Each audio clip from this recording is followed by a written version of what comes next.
I wrote this one. This one's more geared towards me. The mediocre Pac-12 will ultimately keep the Ducks out of the college football playoff.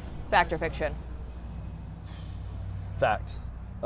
Sorry, Jill. No, Miss Pac-12 over here is not going to like this. I am. Oregon's got Washington tonight, and really they've got some trap games coming up, but trap games don't help your street cred when it comes to college football playoff rankings. So I think the Pac-12 is really going to hurt Oregon.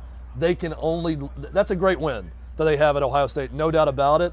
That's going to carry them to 4 where they are right now. But I think with some of the opportunities with teams around them, they're going to get past. They're going to get past because it's not the Pac-12 that's going to keep them out. Oregon kept itself out by losing to Stanford. That's why they're going to get they had the ball and the lead late and lost to Stanford. Yep. That's why they're not going to make the college football playoff. It has nothing to do with their conference. They beat Ohio State. That's why they're valued where they are. They're going to get lapped and passed because of their loss, no matter if they win out. I looked at that Oregon loss to Stanford, and I said, okay, you look at what Ohio State has done since losing to Oregon, which is like, you don't want to say like a quality loss, but it's a decent loss. Oregon losing to Stanford. Stanford is now 3-6 after last night. You know, Utah came in and totally dominated them last night. We were watching the game here, and you see Ohio State just go in and take care of business like a good team should. And Oregon, while not everybody's going to be aware of this, Cal, horrible. Arizona, horrible. They did not fare well against the bottom of the Pac-12 team. So, yes, again, we look at that Ohio State game, and I feel like this is like the Pac-12 syndrome where that's the only game that people were watching for Oregon, so they get so much credit for that, and the rest of it's just kind of like back in the dust. You know what's helping Oregon right now? Fresno State. Who's in your guy, Jake Haener, the top 25 of the playoff rankings. I mean, that's a quality win. Yep. We We saw that close win first week of the season and thought, boy, Oregon may not be that good. They're riding the coattails of that win a little bit right now. They've got 2 of those top 25 college football playoff ranking wins. And the last topic for Fact or Fiction, Scott Frost is finished at Nebraska. This is a fact, and I want to turn it over to Chad Withrow to tell me how it got to this point, because you can explain this better than anyone. But it's a fact. I'm going to say fiction right now, only because they play today. Yeah, I mean, like it's, you know, they've been so close this year against Oklahoma and Michigan State.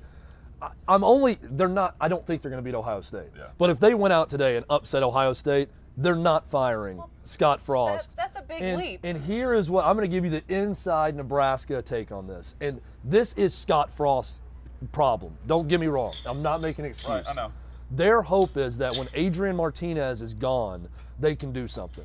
It is on Scott Frost for not recruiting over Adrian Martinez. And the kid is a wonderful kid. Everything I hear about him, great. He makes some plays at times. He makes losing plays.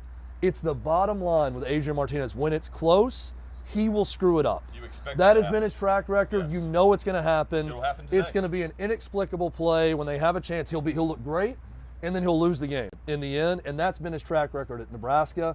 That is Scott Frost's problem for not recruiting over him, for not replacing him. But I'm going to say fiction because they've been so close. If they get over the hump, in one of these, if they beat Iowa at the end of the year, if they beat Ohio State today, I think Nebraska is going to look for every reason to keep Scott Frost. But here's the problem, guys. If they fire Scott Frost, think of what that's saying. That was the no-brainer, surefire hire. This was a guy who won big at UCF. This was the homecoming. He is from Wood River, Nebraska. He won a national title. He was coming home. He knew the program. He knew the area. He knew the culture. And he's flopped. Yeah. So where do you go? Who? I'm not saying, that Nebraska is just going to, put the boards over the windows and close up shop and stop playing football. But, where do you go next? I saw Andy Staples, who I really enjoy reading, wrote this week that they should look at Alex Grinch, who's now the defensive coordinator at Oklahoma, as a guy who's done it at different types of programs and would be a good young up-and-coming coach to go the coordinator route. That's interesting. But think about the joy in Nebraska when they hired Scott Frost, and then your next coaching hire is Alex Grinch. That's what's going to fix the Scott Frost mess. It's just a weird set of circumstances. So again, I'm going to say fiction because I think Nebraska is still holding out any hope they have that he can do something.